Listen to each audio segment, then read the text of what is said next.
Bendiciones, mis hermanos, que el Señor siga guiando su pueblo. Agradecidos al Señor por la presencia de ustedes, contentos al grupo de adoración, al tener claro la visión que tenemos de subir acá para adorar a Dios. Y como lo decía Ricardo, nuestro hermano, como coordinador del grupo de adoración, no es un show que presentamos a Dios, no es un evento de lucir como humanos para agradarnos. No, es un tiempo de adorar a Dios. Y el propósito es adorar a Dios, exaltar a Dios. Nosotros adoramos a Dios por lo que Dios hizo por nosotros. Le amamos porque nos hizo, le amamos porque somos propiedad de Él. Y le exaltamos y le adoramos por todo lo que ha hecho en nuestras vidas. ¿Quién no tiene algo que agradecer a Dios? El que no tenga algo que agradecer a Dios, yo le invito a que tape su nariz y su boca por 3 minutos. Y cuando tenga necesidad de respirar y lo haga, entonces dele gracias a Dios, porque gracias a Dios respiramos. Es una bendición tener a Dios de nuestro lado. Que Dios sea nuestro aliado. Que Él diga, cree en mí y yo haré por ti, es una bendición. Pero ¿a partir de cuándo estamos en manos de Dios? Nosotros tenemos pruebas y hay elementos y gente buscando contradicción en la Biblia, buscando negación en la Biblia.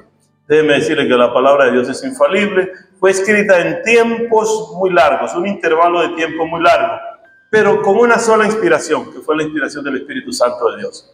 Por eso allí no hay contradicción. Si alguna cosa hay en una traducción, pues es corregible, porque es cuestión de humanos. Pero nosotros estamos seguros y satisfechos de saber que el Dios grande y poderoso dirige este ministerio que se llama el Evangelio de Jesucristo. Y siempre yo estoy aclarando, no me gusta predicar sobre religión, ni hablar de religión, ni discutir sobre religión. Mucho menos discutir sobre la palabra de Dios. Este libro no fue hecho para discutir, sino para expresar lo que Dios dice. Pablo le enseñó a Timoteo y le escribió en su segunda carta, capítulo 3, verso 16, dice que toda esta escritura, toda está hecha para enseñar, para corregir, para instruir, para redarguir. No dice para discutir, sino para instruir, a fin de que el hombre de Dios sea preparado para toda buena obra, para las cosas buenas. Así que los que andan buscando aquí para hacer el mal están fuera de foco. Y lo que esta palabra enseña es lo que nosotros hemos querido siempre estar predicando. Queremos enseñar sobre la Biblia. Hay muchos libros, como yo les he dicho, que hablan de la Biblia y algunos estamos predicando sobre esos libros que hablan de la Biblia. Pues nosotros queremos seguir predicando a Cristo como dice la Biblia. Y tener un mensaje cristocéntrico. Y hemos visto la mano de Dios en todo lo que hacemos, manifestando el poder de Dios. Sin embargo, ese Cristo que viene a nosotros, un Cristo que decimos, ¿por qué tiene que morir Jesús por mí?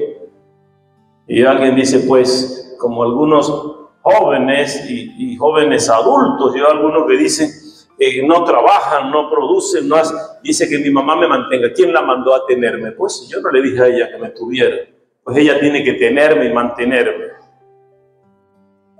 Sí, asimismo hay hombres que dicen, ¿y por qué Dios me tiene aquí? Pues que se encargue Él de hacer lo que tiene que hacer conmigo. Yo no tengo que buscarlo, Él fue quien me puso. Y en realidad es un hecho. Dios nos puso, pero Dios nos dio algo maravilloso. 2 cosas considero que Dios nos dio que son maravillosas. Primero, que somos redimibles, a diferencia de los ángeles. Los ángeles que pecaron y se levantaron contra Dios fueron expulsados del reino. Ya no tienen derecho nunca más de entrar, ni tienen derecho a arrepentimiento. Sin embargo, los hombres que pecamos, que nos descarriamos, tenemos derechos a ser redimidos. O sea, una bendición el ser redimible. Y el segundo elemento es que Dios puso en nosotros libre albedrío, para que decidamos si somos redimibles o no somos redimibles. De manera que cada uno de nosotros dice, yo voy a ser redimido, pero yo decido ser redimido. Y hay pecados en la Biblia, aunque Jesús murió, y vamos a ver cómo fue la muerte de Jesús en vergüenza. Muere por nosotros, por todos nuestros pecados. Todos nuestros pecados están frente a la cruz de Cristo. Sin embargo, la Biblia expresa varios pecados que no tienen perdón. Y alguien puede decir, no, hermano, solo uno, la blasfemia en contra del Espíritu Santo. No, ese es uno. Pero un hombre que blasfema contra el Espíritu Santo no dice si conoce o no al Espíritu Santo. El blasfemar contra el Espíritu Santo de Dios no tiene perdón en este siglo ni en el venidero, a pesar del sacrificio de Cristo. Un hombre que se suicida, el suicidio no tiene perdón de Dios. Aunque el hombre es redimible y tiene libre albedrío para arrepentirse, pues no se arrepintió, no fue redimido en el tiempo que tenía que hacerlo, se suicidó, pues ya no es perdonado. Es el caso de Judas, pero no es porque Dios no perdona, es que Él no tiene tiempo para arrepentirse. O sea, ¿cómo va a ser perdonado si ya se suicidó y no se puede arrepentir? Después que partimos de esta vida, ya no hay tiempo para la salvación. Y así algunas cosas que nosotros a veces leemos ligeramente, pero el Señor dice, todo eso que yo puedo perdonar, que es todo lo que nosotros hacemos, tiene un pago, y es un sacrificio que Cristo hizo, ¿dónde? En la cruz del Calvario. En la cruz yo primero vi la luz, y las manchas de mi alma yo la vi.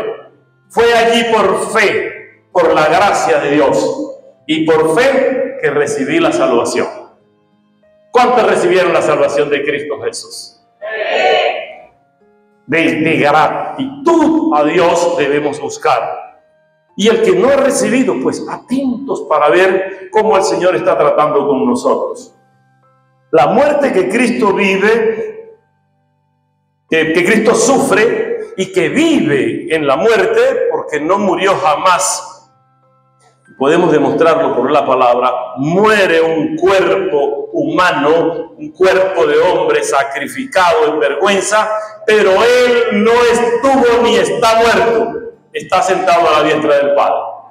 Su cuerpo murió y quedó allí. Luego levanta con un cuerpo nuevo, para que Pablo nos diga luego, como Cristo resucitó, vosotros también resucitaréis.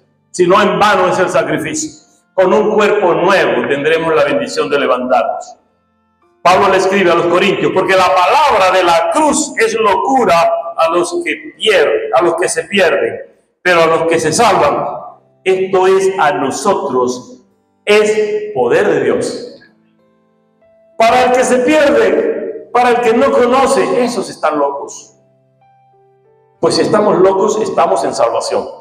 Pero algunos que creen no estar locos, viven en condenación y no entienden, porque para ellos esta palabra es locura.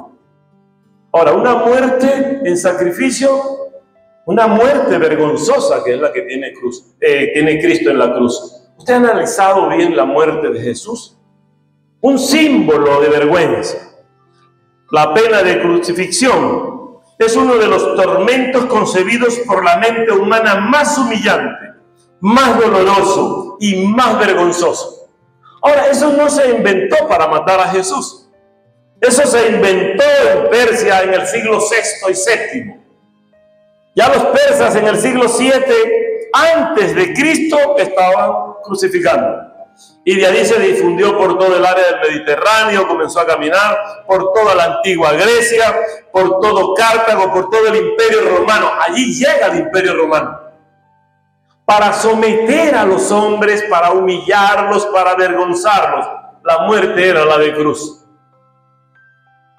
Una muerte que practicaban para que los demás dijeran, esa es la peor. Cuídate para que no pases por allí. De esa muerte le tocó a Jesús. Y China e India hasta hace poco crucificaban.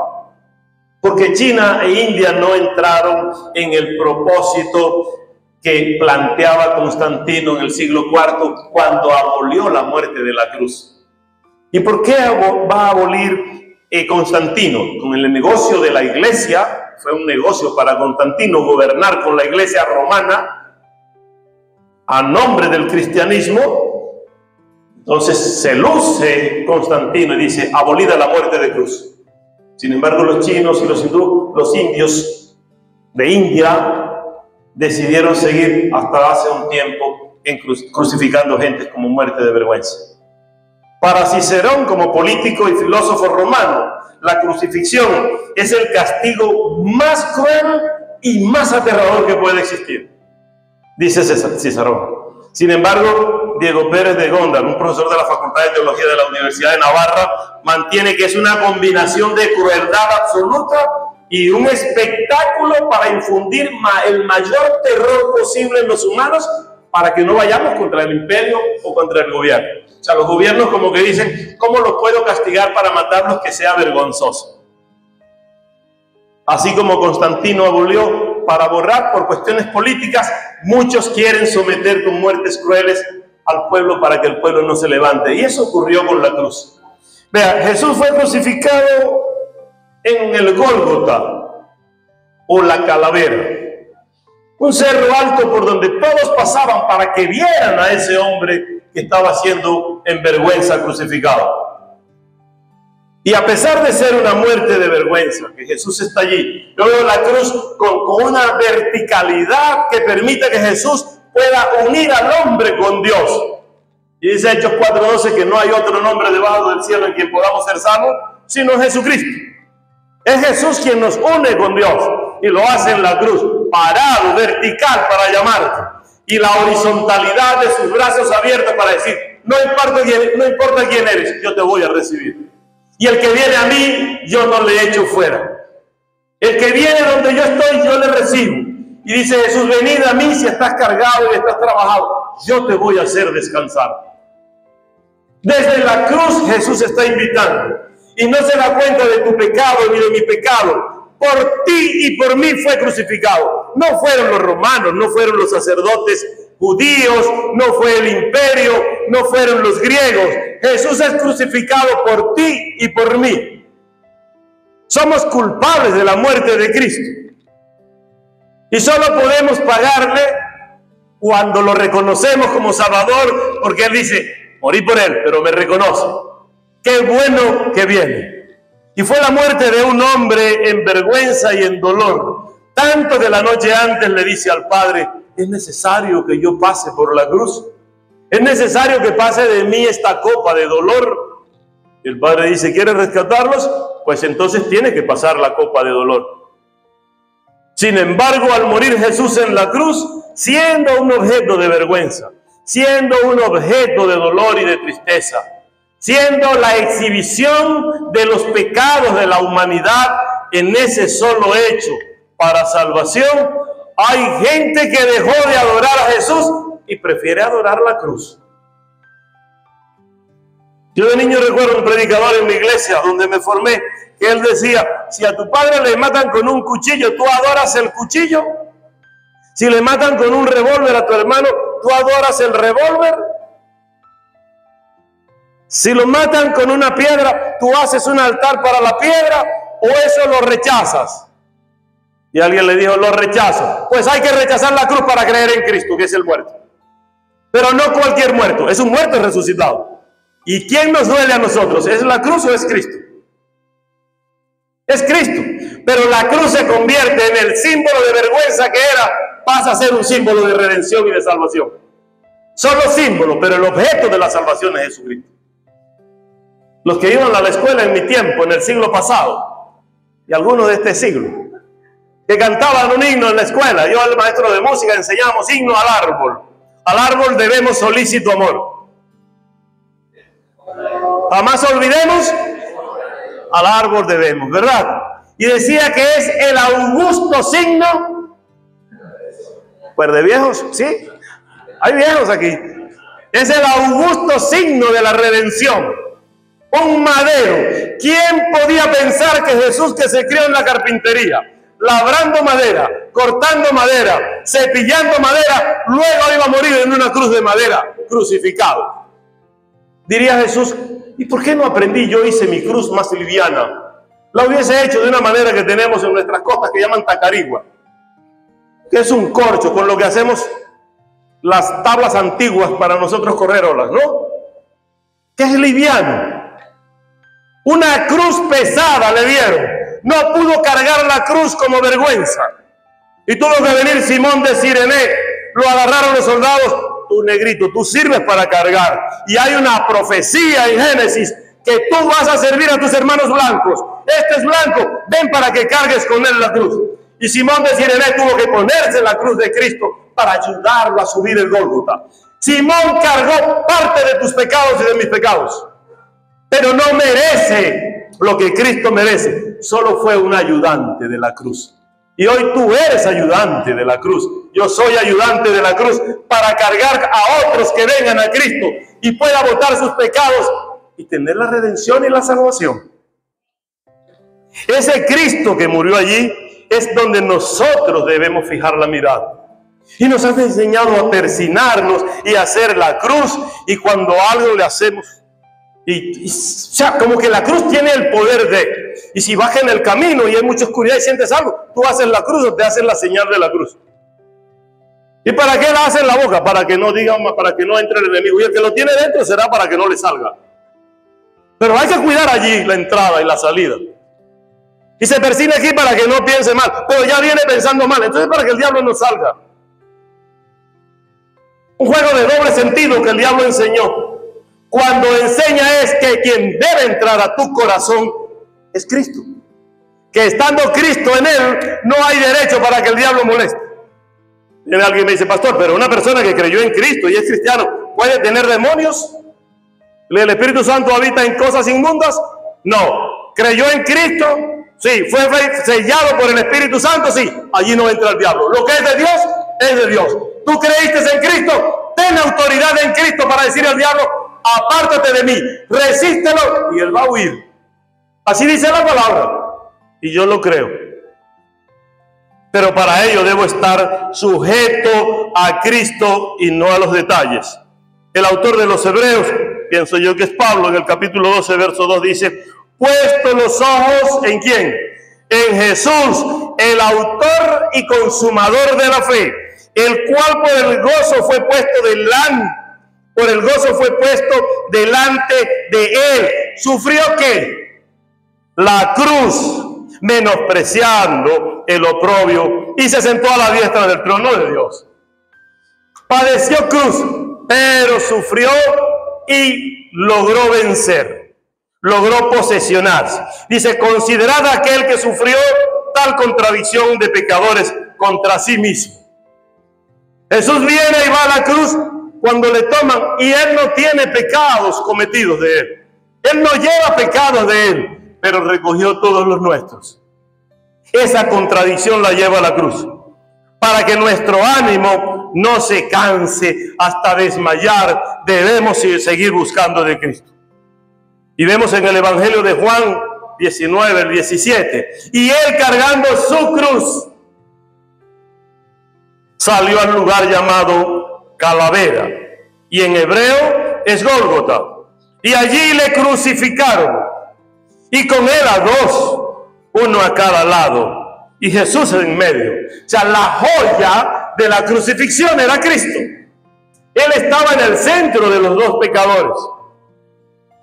Allí le crucificaron, colgado, clavado en la cruz.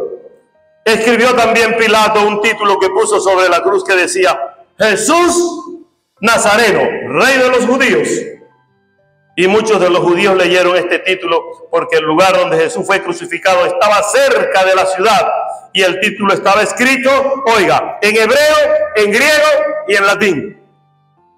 Y como está en el Gólgota, y es el camino que va de Jerusalén a Roma, de Jerusalén a Grecia, de Jerusalén a todo lo que se movía geográficamente, todo el que entraba o salía debía mirar hacia allá. Y tenía que ver colgado a Cristo en la cruz y el letrero. Si eres griego lo entiendes, si eres hebreo lo entiendes, y si eres de habla aramea lo entiendes porque eres de Jerusalén. O sea, nadie puede decir que no vio colgado allí. Y hoy nosotros tenemos el bien de entender por la palabra, porque el Espíritu Santo nos revela que la muerte de Cristo en la cruz fue para darnos salvación. Y no le vimos allá, pero le vemos ahora. Y Jesús decía, perdona a los que ellos no saben lo que hacen, pero ahora nosotros sabemos lo que hacemos.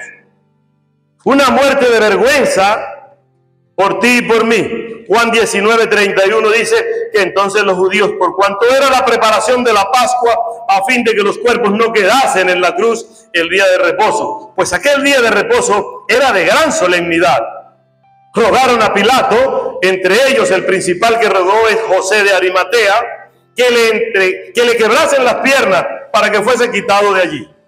Y José de Arimatea dice, pero ¿lo quiebran o espero que lo maten? Espero que muera. Sin embargo, Jesús colgado en la cruz, ya llegaba la hora sexta, había que ya recoger, porque para el día siguiente, que era reposo, no podían estar los cuerpos, si no pasaba el día allí en el sol y los animales iban a hacer fiestas con el cuerpo. Y la gente le dice a Pilatos, vamos a quebrar las piernas. Era cultura, era costumbre quebrar las piernas, la tibia y el peroné de los que estaban crucificados para acelerar su muerte. Sin embargo, cuando van donde Jesús, dice el soldado, pero ya este está muerto. Es que la profecía estaba dada, que hueso alguno de este cordero no iba a ser quebrantado. No iban a romper huesos de Jesús. Y cuando quisieron verle, para si estaba vivo, dijeron, está muerto, ya no hay que matarle, ya no hay que quebrarlo. ¿Cómo era la muerte al quebrar las piernas? Reventaban su arteria y él se bajaba la sangre, no subía, infartaba y moría. Científicamente comprobado. Y para ver si Jesús está o no vivo, por el lado izquierdo perforaron con la lanza. Y de su costado brotó sangre y brotó agua. Científicamente comprobado fue que su corazón en tanto dolor se ensanchó y explotó, y la membrana que le recubre, que está cargada de agua, botó agua, y la sangre que tenía dentro salió, para que la sangre de Cristo nos limpie de pecado, para que Jesús nos lave, porque es el agua de vida. Y ese dolor que llevó Jesús por ti y por mí, para nosotros es gratis, solo debemos creer en Él, pero Él lo pagó con esta muerte de vergüenza. Alguien puede decir, pero es que Jesús vino para eso, para sufrir. Ciertamente vino para sufrir, pero vino por nosotros, porque como el pecado entró por Adán, no por Eva. El pecado entra por Adán, es la autoridad. El hombre de la casa responde a Dios por su mujer, por sus hijos. Adán tiene que responder, y por eso dice el libro de Juan, la muerte entró por un hombre, pero la salvación también viene por un hombre que es Cristo. Y Adán se pierde, no, Adán es rescatado en el Señor. Judas se pierde, sí, porque no tuvo arrepentimiento, no buscó a Cristo, buscó a los sacerdotes, buscó a otros que no era Cristo. Y el dolor que Jesús padece en ese tiempo, luego de recogerlo, llevarle a la cruz, llevarle al sepulcro, cuando analizamos vemos, pero estaba previsto que muriera en la cruz. Vea, Isaías vivió en el 740 al 741 antes de Cristo. Es decir, que Isaías vivió unos 40 años y profetizó en el reinado de Usías, en el reinado de Jotán, reinó y profetizó con Acaz, con Ezequías, con Manasés, y en todo el reino del sur de Judá estaba Isaías profetizando. Estamos hablando de 730, 720 años antes de Jesús. Y el Espíritu Santo, a través de Isaías, dice en el capítulo 53, el verso 3, despreciado y desechado entre los hombres, varón, ¿de qué? ¿De qué? De dolores por nosotros, y experimentando en quebranto, y como escondimos en él el rostro, fue menospreciado y no estimamos. Ciertamente llevó él nuestras enfermedades y sufrió nuestros dolores, y nosotros le tuvimos por azotado, por herido de Dios y abatido. Aparte de la vergüenza en la cruz, este dolor que causamos nosotros. Mas él herido fue por nuestras rebeliones, molido por nuestros pecados. El castigo de nuestra paz fue sobre él, y por sus llagas fuimos nosotros curados. Y la paz que tenemos la pagó Cristo en la cruz. Por eso Él dice, mi paz os dejo, mi paz os doy. Y no es como el mundo la da. Mas herido fue por nuestras rebeliones, molido por nuestros pecados. El castigo de nuestra paz fue sobre Él, y por su llaga fuimos nosotros curados. Todos nosotros nos descarriamos como ovejas. Cada cual se apartó por su camino. Mas Jehová cargó en Él, en Cristo, el pecado de todos nosotros. ¿Por qué Dios hace eso con su Hijo? ¿Por qué Dios lo pone a padecer por tu pecado y por el mío? Porque Dios sintió también tristeza y dolor porque nos perdiéramos nosotros. Y cuando dice, vas a ir a los judíos, vas a ir a mi pueblo Israel, y el pueblo de Israel rechaza a Jesús como Salvador. Y ahí está la disyuntiva y el heroísmo del apóstol Pablo, cuando entonces dice, pues yo soy enviado por Jesús a los gentiles. Y el Espíritu le dice a ellos, apártenme a Bernabé y a Pablo, que los tengo para el ministerio con los gentiles. Y cuando Pedro, como judío, decía, es con los judíos, Pablo le dice, sigue tú con los judíos, que yo voy con los gentiles. Pero ese pueblo es el nuevo Israel. Tú eres el nuevo pueblo de Dios. Ahora Israel somos nosotros. Somos linaje escogido por medio de la fe para salvación. Angustiado él y afligido, no abrió su boca. Como cordero fue llevado al matadero y como oveja delante de sus trasquiladores. Enmudeció y no abrió su boca. Y cuando le preguntan, ¿pero eres tú el rey de los judíos? Solo dijo, tú lo dices. Tú lo dices y lo sabes. Pero yo no tengo nada que decir. Y el diablo creyó que Cristo había quedado en el sepulcro. Que en la cruz de vergüenza, donde fue puesto, traspasara sus manos y sus pies con clavos, aparte de ser lacerado su cuerpo, el diablo dijo, ya he logrado. Pero Jesús resucitó. Lucas 24:6 dice, cuando las mujeres van a buscar a Jesús al sepulcro, el ángel le dice, no está aquí, sino que ha resucitado. Y les advierte o les llama a una reflexión. Dice, acordaos de lo que os habló cuando aún estaba en Galilea. Cuando andaba con ustedes les dijo que como Jonás pasó 3 días en el vientre del pez, también él estaría 3 días en el corazón de la tierra. Y creo que en conversaciones, prédicas anteriores les he dicho, no es que Jesús murió el Viernes Santo y resucitó el domingo, porque de viernes a domingo no hay 3 días y 3 noches. Y la palabra dice que fueron 3 días y 3 noches. Y yo creo que fueron 3 días y 3 noches. Y resucitó a ese tercer día. Y el ángel le dice, aquí no está. Él les dijo en Galilea que iba a resucitar. Diciendo, es necesario que el Hijo del Hombre sea entregado en manos de hombres pecadores y que sea crucificado y que resucite al tercer día. Entonces ellas recordaron sus palabras y dijeron, ciertamente yo voy donde está Jesús. Ciertamente Él resucitó. Vamos a buscarlo. Y el Señor nos ofrece en esa cruz el descanso. Pero nos dice, cada uno de ustedes debe tener su propio sufrimiento, su propia carga. Pero yo estoy para hacerlos descansar. Cuando nosotros vemos Mateo 16:24, Marcos 8:34, Lucas 9:23, en un verso que nos conocemos, ¿qué quiere decir Jesús cuando dice entonces a sus discípulos, si alguno quiere venir en pos de mí, niéguese a sí mismo, tome su cruz y sígame? Porque todo aquel que quiera salvar su vida por mi causa la perderá, pero todo el que pierda su vida por mi causa, pues tendrá vida eterna, ganará la vida. Pero dice el Señor, tome su cruz y sígame. No entiendo cómo el evangelio de la prosperidad, como algunos que están predicando un evangelio que no tiene sufrimiento, cuando dice que tome su cruz y siga. Si no fuese de sufrimiento, Jesús hubiese dicho lo más que le gusta a los evangélicos en la fiesta. Si alguno quiere venir en pos de mí, niéguese a sí mismo, agarre su torta y su Coca-Cola y vamos a darle para allá, que tenemos fiesta. Pero dijo, tome su cruz y sígame.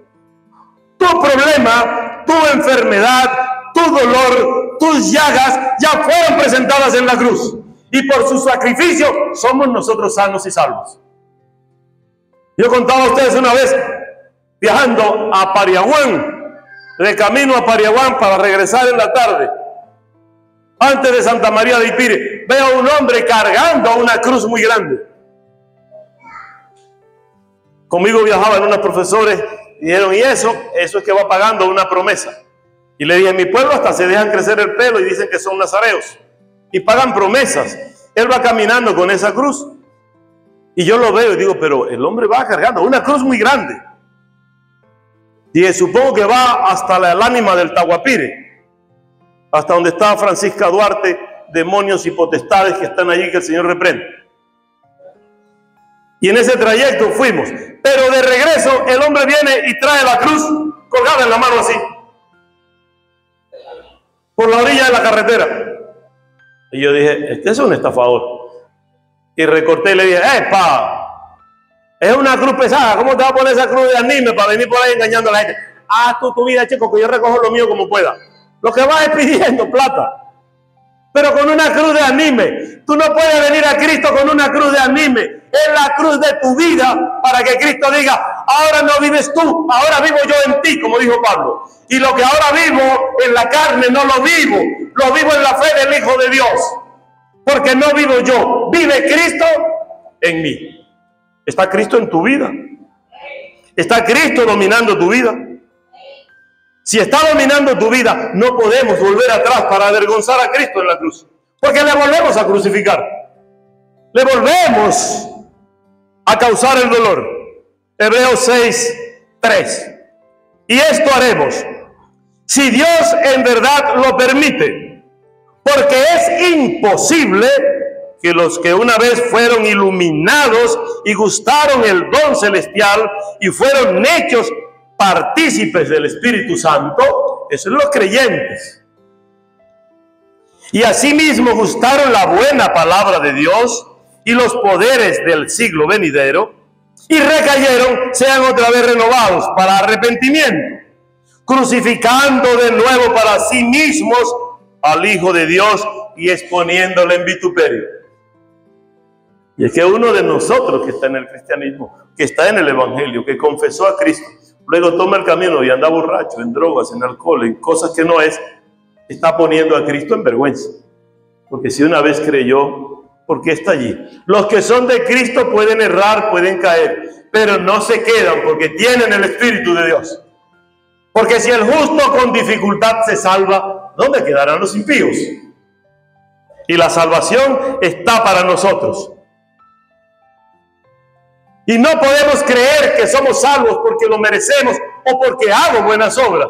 Porque la salvación que tenemos está basada en Cristo, quien murió en esta cruz que hemos reflejado. Gálatas 6:14, Pablo les escribe, pero lejos esté de mí gloriarme, sino en la cruz de nuestro Señor Jesucristo.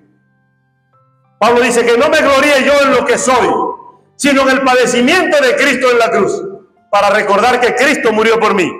Por quien el mundo me es crucificado a mí y yo al mundo, para no participar de las cosas del mundo y que el mundo entienda que yo vivo para una nueva era, para un nuevo mundo y para una nueva ciudadanía. Esto indica que tú no eres de este lugar. Estamos aquí transitoriamente, pero nuestra ciudadanía es celestial, aprendiendo a vivir en el Espíritu. Porque en Cristo Jesús, ni en la crucifixión vale nada, ni la incircuncisión, ni la circuncisión, sino una nueva renovación cuando creemos en Cristo. Es decir, que los judíos, porque son circuncidados, pueden decir, soy salvo porque me circuncidaron.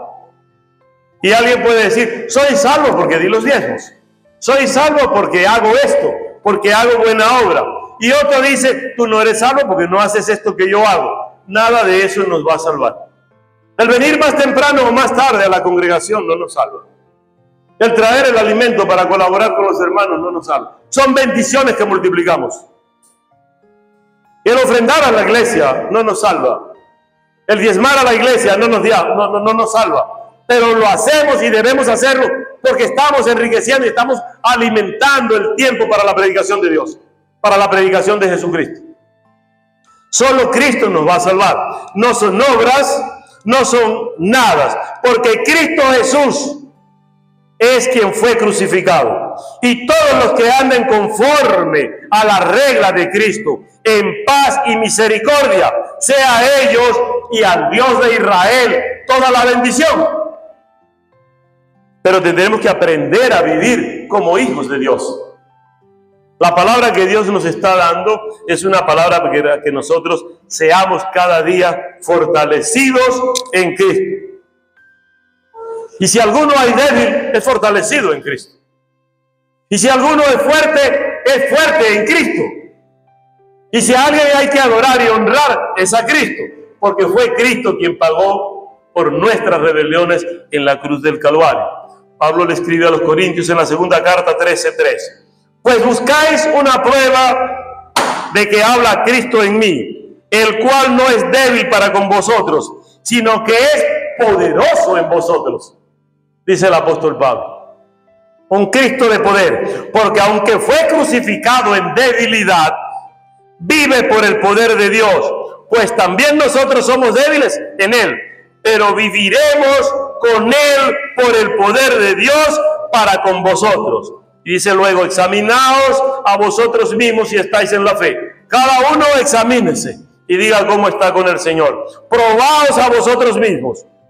¿O no os conocéis a vosotros mismos que Jesucristo está en vosotros? A menos que estéis reprobados. Si cuando te examinas dice, no está en mí, pues hay que buscarlo. Pero si está en mí, estoy aprobado. Cuando llenamos un examencito de cualquier asignatura en nuestra universidad, en nuestro liceo, no sabemos si aprobamos o no. Sin embargo, le decimos al papá, yo creo que sí, de repente el profesor la agarra conmigo. Y la culpa es del profesor. Dígame los de física. Aquí no hay profesores de física, sí, creo que hay. Hay algunos de inglés, también la pagan. Hay algunos de química, también la pagan. Pues esos son los más que le odian a los estudiantes. Dígame el Emerson ese. O sea, los de matemáticas, ¿no? Los de matemáticas son los que más la pagan.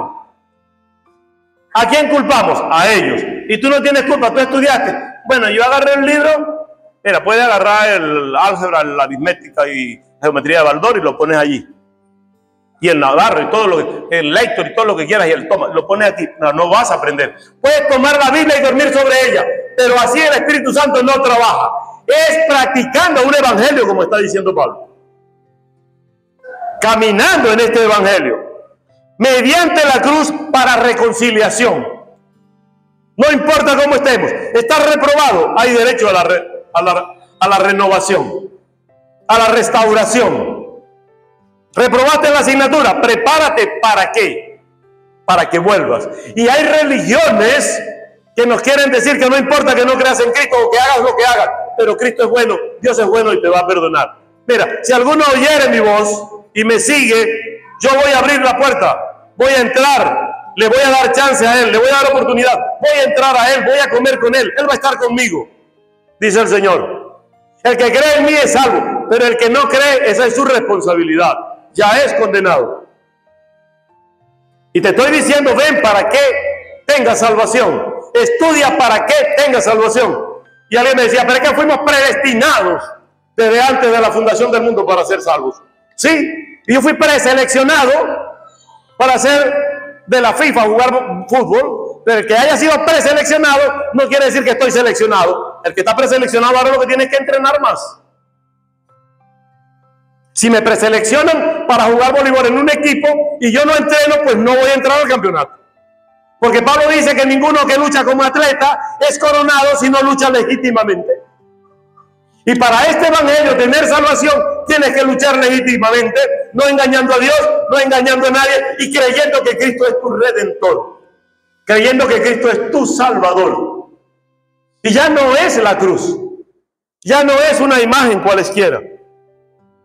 Ahora colocábamos allí con el hermano Emerson y Gabriel. O sea, estamos colocando.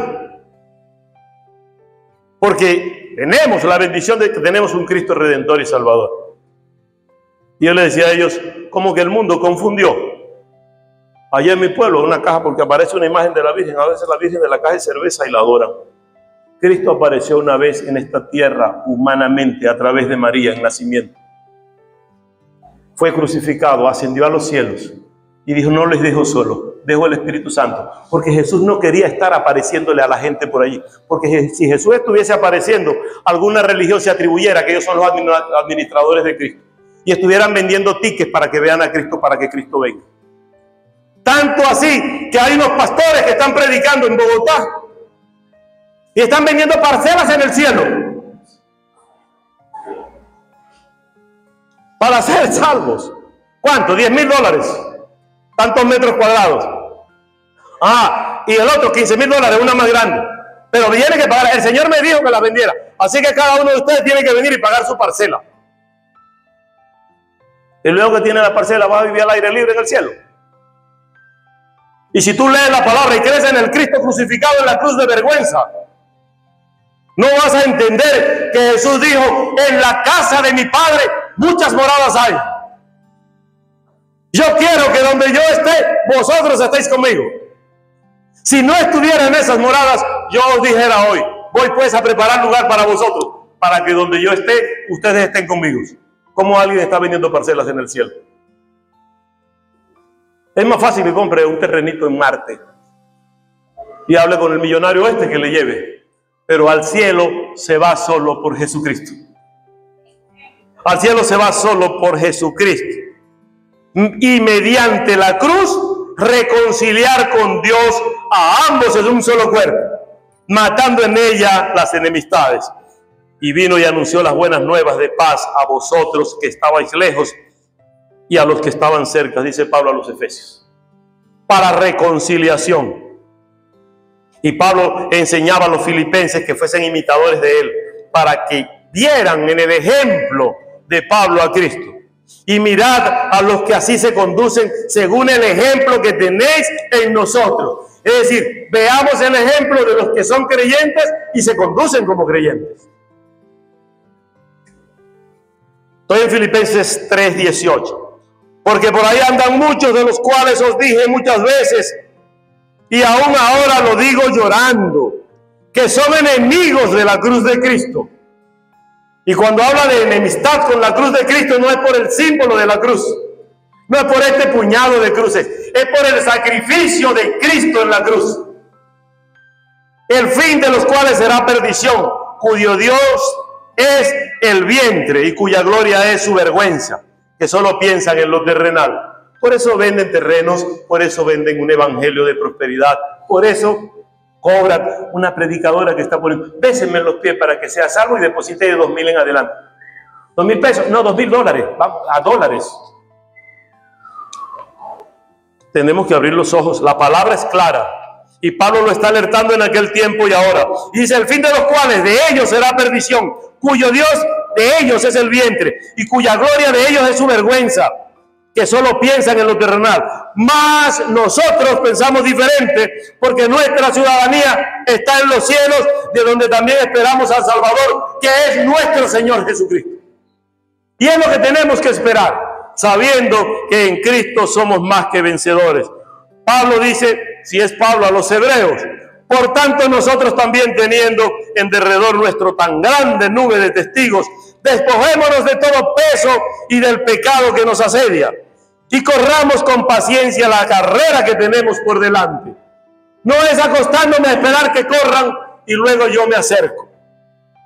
Pues los ojos de Jesús, el autor y consumador de la fe, por el cual el gozo puesto delante de él sufrió la cruz, menospreciando el oprobio, y se sentó a la diestra del trono de Dios. Considerad aquel que sufrió tal contradicción de pecador. Si ya Cristo hizo esto, ¿cómo puede Francisco, como representante de la religión tradicional, decir que Cristo fracasó en la cruz? Y lo enseña todos los días. Y agradezco a Dios y alabo a Dios por un grupo de sacerdotes católicos que se levantaron y dijeron, Cristo venció en la cruz. Aunque el Papa diga que no, está vencido en la cruz. La resurrección es victoria y Cristo exhibió las potestades en la cruz. nosotros somos muertos, resucitados, y vamos a ser resucitados. Lo representamos en el bautismo, muerte con Cristo y resurrección. Por eso le dice Pablo a los Gálatas: con Cristo estoy juntamente crucificado. Cuando creemos, llevamos nuestra cruz a Él, ya Él la padeció en el Gólgota, y con Él estamos juntamente crucificados, dice Pablo. Y no vivo yo, mas vive Cristo en mí. Y lo que ahora vivo en la carne, lo vivo en la fe del Hijo de Dios, el cual me amó y se entregó en la cruz de vergüenza por mí. Los que son de Cristo han crucificado la carne, han crucificado sus pasiones, han sacrificado sus deseos, según le dice Pablo a los Gálatas 5:24. El triunfo de Cristo en la cruz no lo puede negar nadie, ningún líder religioso. Ahora hay un nuevo movimiento que dice que Cristo no murió, fue aguantado. Ya antes los hindúes escribieron, tienen un libro que Cristo nació, vivió y murió en Cachemire, y que está sembrado o sepultado en Cachemire, y que tiene descendencia en Cachemire, ciudad de la India. No, Cristo murió en la cruz, fue muerto, fue sepultado, pero resucitó. Y Pablo le dice a los colosenses, y les muestra el triunfo de Cristo en la cruz, Colosenses 2:14, anulando el acta de los decretos que había contra nosotros. Lo que diga el diablo o decrete el diablo no tiene poder. Espera el tiempo de Dios. Espera el tiempo de Dios. Dios no va a abandonar Venezuela. Y lo mantengo en mi corazón y en mi mente. Hay bendición para este pueblo, porque la promesa es que si mi pueblo se humilla y ora, yo voy a bendecir al pueblo. Y el pueblo está humillado orando. Tiene Dios que bendecirnos. Es un compromiso de Dios bendecirnos, porque nosotros tenemos el compromiso de adorar a Dios. Anular los decretos contra nosotros está dado. Dice que nos era contraria, quitándola de en medio y clavándola en la cruz. Y despojando, oiga la victoria de Cristo.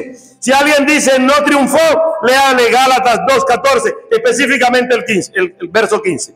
Despojando a los principados y a las potestades, los exhibió públicamente, triunfando sobre ellos en la cruz.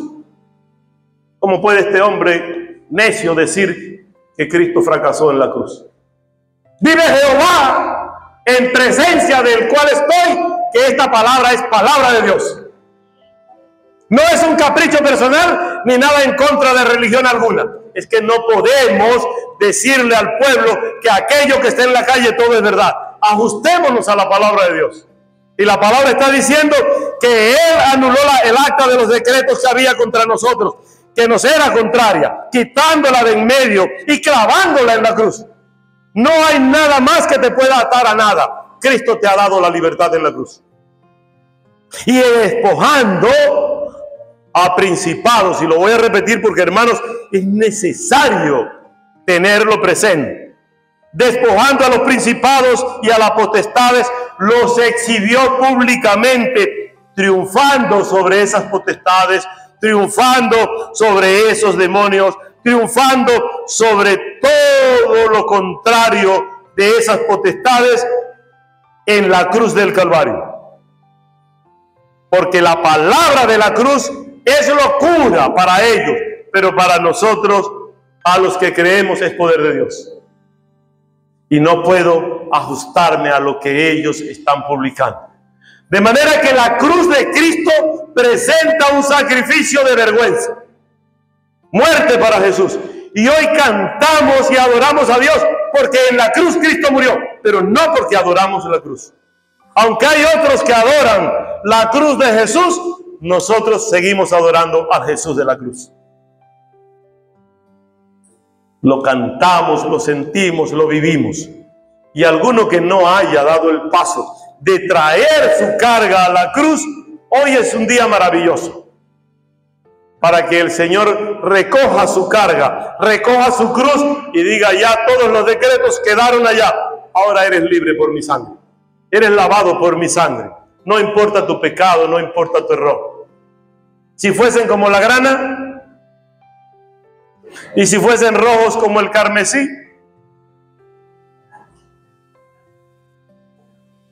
vendrán a ser como blanca lana. No importa el pecado, el Señor es misericordioso. Y alabamos a Dios por el triunfo de Cristo en la cruz que nos hace salvos. Somos salvos por Cristo, no nos salva nadie más. Padre, en el nombre de Jesús, sigue dirigiendo a tu pueblo, Dios. Que haya conocimiento, que la adoración, que la alabanza sea en sentido, en lógica, en espiritualidad para alabarte como tú dices y no por los caprichos de los hombres. Gracias por la muerte de Cristo, Señor. No es que nos alegremos porque murió, pero nos da satisfacción y te alabamos y te bendecimos porque nos das la salvación. Porque por Él y por su sacrificio somos salvos. No merecemos nada, pero tú eres bueno, Señor. Gracias por cada hermano que ha recibido la salvación. Toca cada corazón, Señor, para ser limpios, sanos y salvos. Gracias por tu palabra, Señor, en el nombre de Jesús. ¿Habrá alguna persona que quiera reconocer a Cristo como su Salvador en esta hora? ¿Alguna persona que no haya conocido al Señor y quiera decirle, yo quiero también despojarme de mi carga y dejarla en la cruz para ir contigo?